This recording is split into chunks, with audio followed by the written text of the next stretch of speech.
सबसे पहले आप सभी को मेरा प्यार भरा नमस्ते। स्वागत है आप सभी का मेरे YouTube चैनल मीरा देवी मंडियाली ब्लॉगर में। तो कैसे हो सब लोग? मैं उम्मीद करती हूँ आप सभी अच्छे होंगे। तो कल शाम को मैंने वीडियो बनाई थी कि शरद पूर्णिमा थी ना पिछली कल, तो मैंने खीर भी बनाई थी पूर्णिमा को और 12 बजे तक तो मैंने वीडियो भी बनाई थी। तो आप लोगों के साथ वो वीडियो मैंने शेयर भी की थी कि मैंने खीर रखी हुई थी चांदनी में बाहर, और 12 बजे के बाद फिर मैं सो गई थी। उसके बाद तो पता नहीं फिर चांद की रोशनी पड़ी खीर पे या नहीं पड़ी, मुझे नींद आ गई। फिर सुबह देखा मैंने उठ करके अपनी खीर को, और अभी हमने उसको खाया नहीं है। तो चलिए पहले तो मैं आप लोगों के साथ वो खीर शेयर करूंगी क्योंकि वो प्रसाद है अब, तो वो प्रसाद मैं आप लोगों के साथ शेयर करूंगी पहले तो ये रही हमारी खीर। और अब मैं इसको ना प्रसाद कहूँगी, खीर नहीं कहूँगी। और इसमें ना बहुत सारी औषधियाँ मिल गई है। अब चंद्रमा का इसमें प्रकाश जो पड़ गया है, तो लीजिए पहले तो आप लोग ना ये खीर खा लीजिए और फिर उसके बाद हम भी खाएंगे। और ये खीर लेकर के मैं आई हूँ यहाँ पे अपनी नई रसोई में, तो हम भी आज यहाँ पे नई रसोई में ये प्रसाद ग्रहण करेंगे। और कल शाम को मैंने वीडियो नहीं डाली थी क्योंकि कल ना मेरे भी सिर में दर्द हो रहा था और दूसरे हरदीप भी नहीं था घर में। तो जिस दिन हरदीप घर में नहीं होता है ना, तो उस दिन मुझे बहुत ही ज़्यादा प्रॉब्लम हो जाती है। फिर मुझे बहुत ज़्यादा काम होता है, एक तो वीडियो का होता है, फिर घर में खाना बनाने का भी होता है। तो इसलिए हरदीप था नहीं घर में, तो उस वजह से मैं कल वीडियो नहीं डाल पाई हूँ। फिर जब ये शाम को घर आया था ना 9 बजे पहुँचा है, तो तब फिर इसने एक शॉर्ट वीडियो डाल दी थी। और कुछ बच्चों के ना कमेंट भी आ गए थे सुबह सुबह कि आपने वीडियो नहीं डाली थी, तो वो इंतजार कर रहे होंगे शायद। तो बेटा मैं आपसे माफी चाहूंगी कि कल ना वीडियो डालने को टाइम ही नहीं लगा हमें। और हमारी रसोई में छत डालने के लिए मिस्त्री अभी 2-4 दिनों में आ ही जाएंगे शायद। तो चलिए अब हमारा इंतजार ना खत्म होने ही वाला है। और मेरी वीडियो को ज़्यादातर नौजवान भाई बहन और बच्चे ज़्यादातर देखते हैं, तो लड़के ज़्यादा देखते हैं मेरे ख्याल से, लड़कियाँ भी देखती है। जो लड़के लड़कियाँ मेरी वीडियो को देखते हैं ना, मैं उनको ना सभी को अपने बच्चे की तरह ही मानती हूँ कि वो सभी बच्चे हैं मेरे। तो मैं उनको अपने बच्चे मानते हुए उनसे ये विनती करती हूँ कि आप सभी लोग कभी भी अपने माता पिता के खिलाफ मत जाना। मतलब कोई भी लोग अगर आपको कुछ कहे ना अपने माँ बाप के खिलाफ, तो उनकी बात आप कभी भी मत सुनना। क्योंकि क्या होता है ना, जिस घर के बच्चे ना संस्कारी होते हैं, और आजकल के बच्चे प्रहलाद और ध्रुव तो कोई बन नहीं पाते हैं, लेकिन जिनमें थोड़े बहुत भी संस्कार होते हैं ना, तो वहाँ पे पता क्या होता है ज़्यादातर कि कुछ लोग ऐसे होते हैं कि उनसे उनके घर की खुशियाँ देखी नहीं जाती, उनके बच्चों के संस्कार देखे नहीं जाते, तो उनके घर को तोड़ने की कोशिश करेंगे। तो फिर मैं तो बच्चों को यही सलाह दूंगी, सभी को, अपने बच्चों को भी मैं यही सलाह देती हूँ कि किसी की बात कभी मत मानना। अपनी आंखों से हर बात देखनी है और अपने कानों से सब सुनना है। तो यही कहती हूँ मैं तो सभी बच्चों को। फिर आगे अपनी अपनी मर्जी होती है, लेकिन बताना हमारा फ़र्ज होता है। तो इसका मैं आप लोगों को ना एक उदाहरण भी दे देती हूँ। तो आप प्रहलाद को ले लीजिए, तो उसके पिता ने क्या क्या नहीं किया उसको बर्बाद करने के लिए। और उसके पिता का बस जब नहीं चला ना, तो वहाँ पे सामने आ गई थी उसकी बुआ, और होलिका थी उसकी बुआ। तो उसकी बुआ ने कितना प्रयास किया उसको प्रहलाद को ख़त्म करने का। होलिका ने बहुत ही ज़्यादा प्रयास किया, लेकिन सच्चाई ना हमेशा जीतती है, चाहे देर से ही सही, पर सच की हमेशा जीत होती है। तो प्रहलाद की बुआ ने देखिए कितनी साजिश रची थी कि प्रहलाद को ख़त्म करना है। तो उसको तो वरदान मिला हुआ था कि जो उसको चादर मिली थी वरदान में कि इसको ओढ़ करके अगर वो कहीं अग्नि में भी बैठ जाएगी तो वो जलेगी नहीं। तो वो बैठ गई थी प्रहलाद को गोद में लेकर के चादर ओढ़ करके, पर भगवान की ऐसी कृपा हुई कि वो चादर जो थी वो उड़ गई, होलिका जल गई, प्रहलाद का फिर भी बाल बांका नहीं हुआ। तो मैंने ये छोटा सा उदाहरण दिया है उन लोगों को कि जो लोग किसी के बच्चों को गलत शिक्षा देते हैं या देंगे ना, तो उनके लिए मेरा छोटा सा उदाहरण है। और उन बच्चों को मेरी ये छोटी सी शिक्षा है जो मेरी वीडियो देखते हैं, चाहे वो लड़के हों या लड़कियाँ हो, तो कभी भी दूसरे की बात मत मानना, किसी के बहकावे में मत आना। यही शिक्षा देती हूँ मैं बच्चों को, जो भी बच्चे मेरी वीडियो को देखते हैं। और अगर किसी को मेरी बात से ठेस पहुंची हो ना, तो इसके लिए मुझे माफ़ करना, लेकिन ये सच्चाई है। आजकल ना तो होलिका की कमी है, ना तो शूर्पणखा की कमी है। तो चलिए बातें तो हो गई, अब मैं आ गई हूँ यहाँ पे अपनी क्यारी में। और ये रही हमारी क्यारी यहाँ पे आंगन वाली। तो ना 10 दिन पहले मैंने यहाँ पे अपनी क्यारी की थोड़ी सी खुदाई की थी। तो यहाँ पे मैंने थोड़े से मटर बीजे थे और थोड़ा सा यहाँ पे लहसुन भी बीजा था। पर लहसुन तो हमारा उगा नहीं है, लेकिन मटर हमारे यहाँ पे ना उगने लग गए हैं। और उस दिन अगर हमने सारी क्यारी खोद ली होती, पूरी क्यारी में ना यहाँ पे सब्जी उगने लग जानी थी। तो आज मैं सोच रही हूँ कि यहाँ पे और सब्जी बीज लेते हैं। और यहाँ पे पीछे को ना शिमला मिर्च है, तो इनको नहीं निकालेंगे क्योंकि इनमें भी सब्जी लगी हुई है। तो बीच बीच में जो क्यारी है ना, इसको खोदेंगे और थोड़ा सा यहीं पे कुछ बीज लेंगे। मटर वगैरह बीजने हैं मुझे आज भी। वैसे तो मैंने सोचा था कि आज हम सरलों की कटाई शुरू कर लेंगे, लेकिन आज फिर से ना मौसम ख़राब होने लग गया है। तो अभी ना हल्की हल्की बारिश हो ही जाती है, मतलब छोटी छोटी सी हो जाती है 1-2 दिनों में। तो अगर यहाँ पे क्यारी में कुछ बीजा होगा तो पानी डालने की ज़रूरत भी नहीं पड़ेगी और हमारी सब्जियाँ भी उग जाएगी। फिर जब मौसम साफ़ होगा तो हमें पड़ जाएगी घास की कटाई बहुत ही ज़ोरों शोरों से। तो तब फिर हमारे क्यारी की जो खुदाई वगैरह है ना, कुछ बीजना है साग सब्जी, तो उसको टाइम नहीं लगेगा। तो चलिए थोड़ा सा इसका ही कर लेते हैं, तो ये भी हमारा काम हो जाएगा।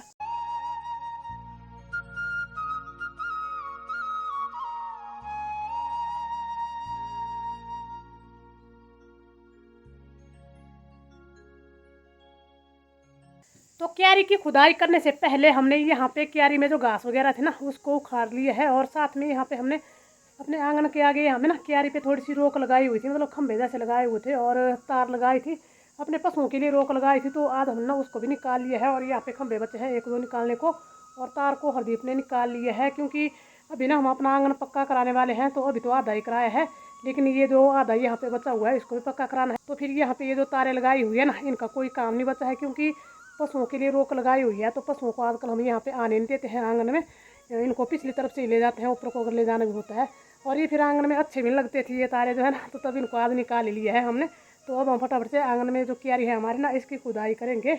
और अभी ना मौसम फिर से और ख़राब होने लग गया है, बादल आने लगे हैं।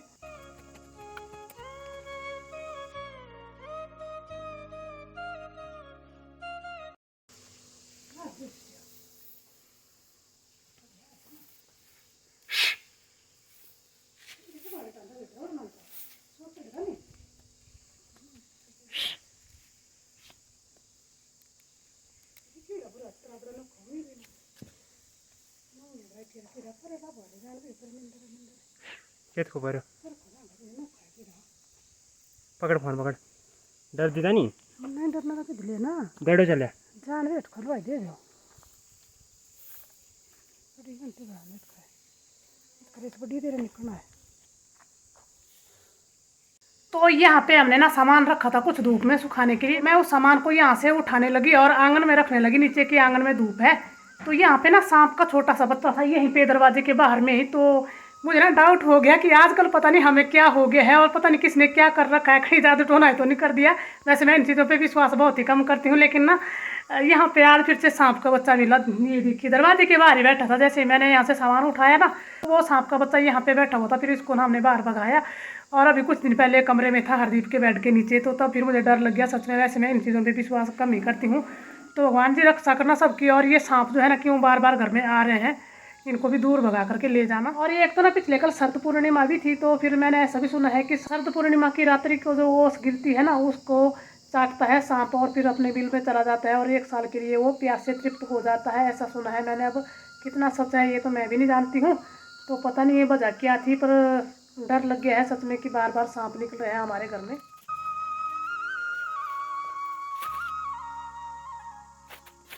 तो मेरा क्यारी का काम हो गया है कंप्लीट, और आज के दिन के लिए मुझे इतना ही करना है। तो ये देखिए ये वाला एरिया जो दिख रहा है ना, इसकी खुदाई की है मैंने अभी, और इसमें मैंने मटर बीजे हैं। और आगे की तरफ को रह गई है क्योंकि वहाँ पे भांगजीरी है, तो ये अभी पक्की नहीं है। और इस तरफ को भी रह गई है क्योंकि यहाँ पे ना बाबरी है, तो ये बाबरी भी अभी पक्की नहीं है। तो क्यारी की दोनों तरफ रह गई है खुदाई करने को, और बीच में सारी क्यारी मैंने खोद ली है, और इसमें बीज भी ली है थोड़ी सी सब्जी। और यहाँ पे क्यारी में ना एक दाल की बेल थी, ये देखिए, तो इसको भी मैंने निकाल ली है। इसमें ना काफ़ी सारी फलियाँ लगी होती है, और एक ही बेल में आधा किलो या 250 ग्राम दाल तो निकल ही जाती है। तो हम हमारे भी पता नहीं कितनी निकलेगी, एक ही बेल है ये, पर काट ली है मैंने इसको, और यहाँ पे रख ली है। अभी फलियाँ तो निकालने को बाकी है, ऐसी छोटी छोटी फलियाँ होती है इसकी, ये देखिए। तो अभी हमने लंच वगैरह किए हैं, और अपने पशुओं को पानी वगैरह पिला करके, आजकल ना पशु 2-3 टाइम पानी पीता है, तो इनको पानी पिला करके मैंने तो यहाँ पे दराटी ले ली है। और अब मैं चल पड़ी हूँ इनको घास काटने को, क्योंकि मैं अभी घास काटने को नहीं गई थी, मैं अभी क्यारी में ये कर रही थी यहाँ पे खुदाई वगैरह। और चांदरी हमारी बैठ करके आराम कर रही है, जुगाली कर रही है आराम से, पानी भी इसने बैठे बैठे पिया था। तो घास काटने के लिए मैं यहाँ पे आ गई हूँ, और ये रही हमारी फाट यहाँ पे पीछे को। और ये जो पीछे घास दिख रहा है ना, तो ये घास पूरी तरह से पक गए है, और ये घास हमें सरलू के लिए काटना है, लेकिन मौसम की वजह से हम थोड़ा सा लेट हो रहे हैं। और अभी जो मुझे पशुओं के लिए घास काटना है ना, तो वो काटूंगी मैं यहाँ पे इस वाली एरिया से। और यहाँ पे ये जो घास है ना, तो इसमें बहुत सारी गुम्बर हैं, और ये गुम्बर पकने लग गए हैं, तो फिर मैंने सोचा कि अभी तो थोड़े ही पके हैं तो इनको काट लेते हैं, तो इनको पशु भी खा लेगा। अगर ये ज़्यादा पक जाएंगे तो फिर ना कपड़ों में लगते हैं गुम्बर बहुत ही ज़्यादा। और वहाँ पे पीछे को ना पेड़ों पे पक्षी है, बहुत सारे तोते हैं। तो ये जो तोते हैं ना, इन्होंने इतना आतंक मचाया हुआ है फसलों का ना। ये तो हमने मक्की यहाँ पे छिल काट करके रख ली है, अगर मक्की भी छिली होती ना तो इन्होंने पूरे ही खेत खाली कर जाने थे। तो घास काट लिया है मैंने और यहाँ पे गट्ठर लगा करके रख लिया है। और इसको ले जाने के लिए हरदीप के पापा आए हुए हैं यहाँ पे।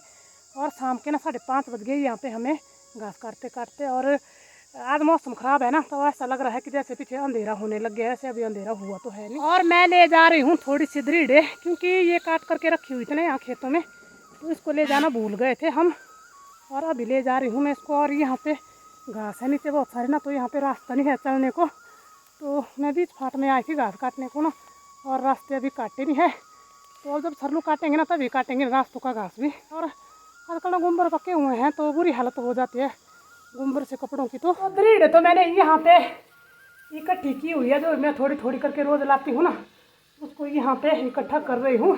बाद में फिर इसके दाने निकालूंगी जब सारी इकट्ठा हो जाएगी। तो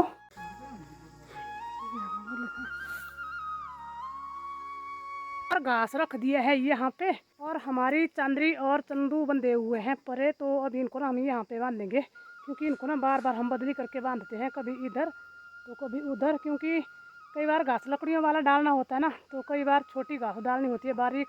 तो यहाँ पे देखिए लकड़ियों वाली घास भी डाली हुई है। तो ये लकड़ी अभी अभी उठाने को रह गई है, इनको यहीं पे इकट्ठा करेंगे और इनको ना यहाँ पे बांध लेंगे। मिट्टू की याद आ रही है, चंदू को और चांदरी को यहाँ पे बांध लेंगे। और मुझे ना बहुत सारे गुम्बर लगे हुए हैं, तो मुझे ना आधा घंटा तो ये गुम्बर निकालने को लग जाएगा। वैसे हर बार सोचती हूँ कि आजकल घास काटने के लिए कोई ऐसी स्पेशल वर्दी लगाऊंगी जिसमें कि गुम्बर वगैरह ना लगे, फिर से रह जाते हैं और यही कपड़े पहनने होते हैं ना, तो इनमें बहुत ही सारे गुम्बर लगते हैं। यहाँ पे हरदीप बर्तन धो रहा है, तो अभी ना दिन में इसको कुछ अपना काम था, तो तभी ना बर्तन आज है, अभी इस टाइम धो रहा है। तो यही थी मेरी आज की वीडियो, और आज की इस वीडियो का करूँगी यहीं पे एंड। उम्मीद करती हूँ आपको वीडियो अच्छी लगी है। अगर आपको वीडियो अच्छी लगी है तो वीडियो को लाइक शेयर कमेंट, और जो लोग चैनल पे पहली बार आए हैं वो चैनल को ज़रूर सब्सक्राइब करें। और अब हम मिलेंगे आपसे एक नई वीडियो में, तब तक के लिए जय देवभूमि हिमाचल प्रदेश।